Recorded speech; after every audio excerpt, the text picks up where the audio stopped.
Quelle est la cause de la pauvreté dans la vie du chrétien? Dans Apocalypse 3, le Seigneur déclare « Je sais que tu es pauvre ». Il adressa ces paroles à l'église de Laodicée. La pauvreté se référait ici au fait qu'il n'y avait aucune réserve, rien n'avait été amassé. Ce n'était pas un manque passager, mais un état permanent. Beaucoup de croyants font face à leurs besoins en vivant au jour le jour. C'est un sérieux problème. Ils sont dépendants des ressources de grâce temporaires et non pas de ressources permanentes.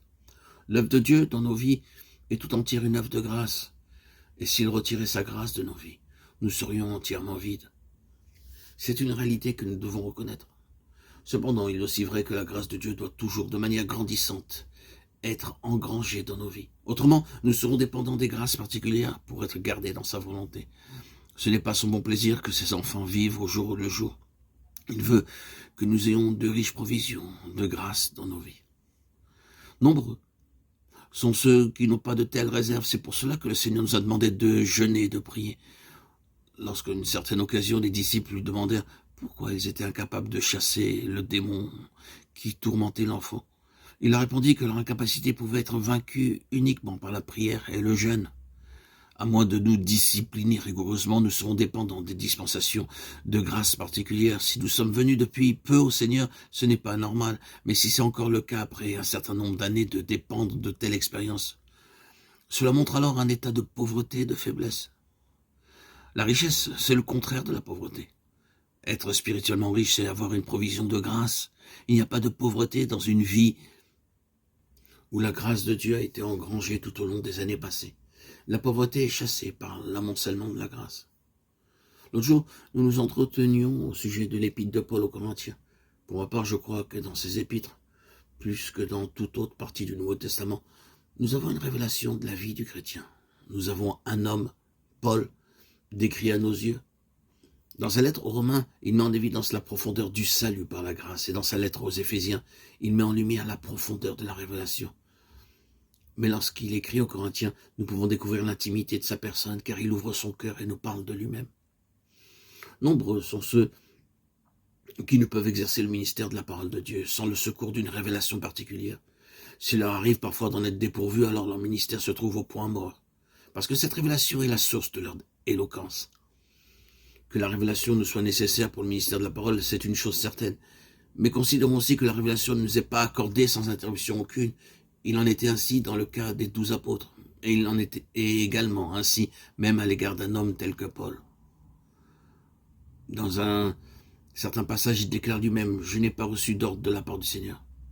Mais malgré cela, il continue à servir dans le ministère. Il osait dire ce qu'il croyait lui-même, sans avoir reçu de parole particulière de la part du Seigneur. Cela est très étonnant. Il expose alors la base sur laquelle il avait osé poursuivre son ministère. Je donne un avis comme ayant reçu du Seigneur miséricorde pour être fidèle.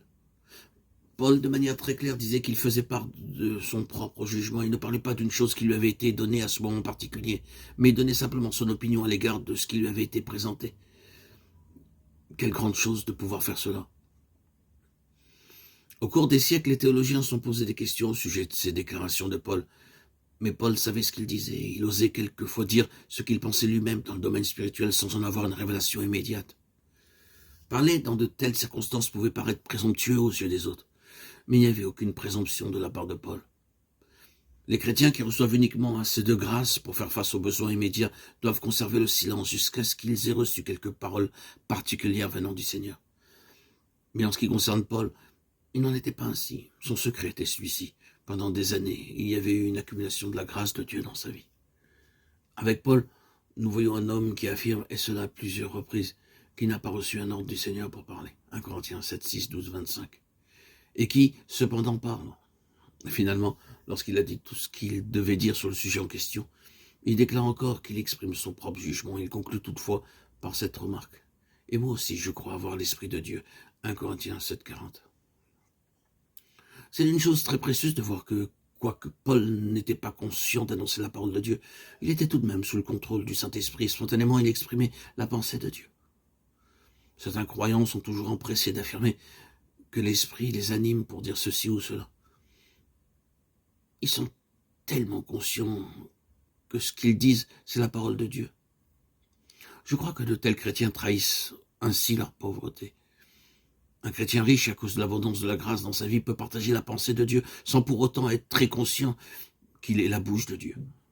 Un chrétien riche ne s'attend pas forcément à des choses nouvelles pour pouvoir les partager comme un oracle de Dieu.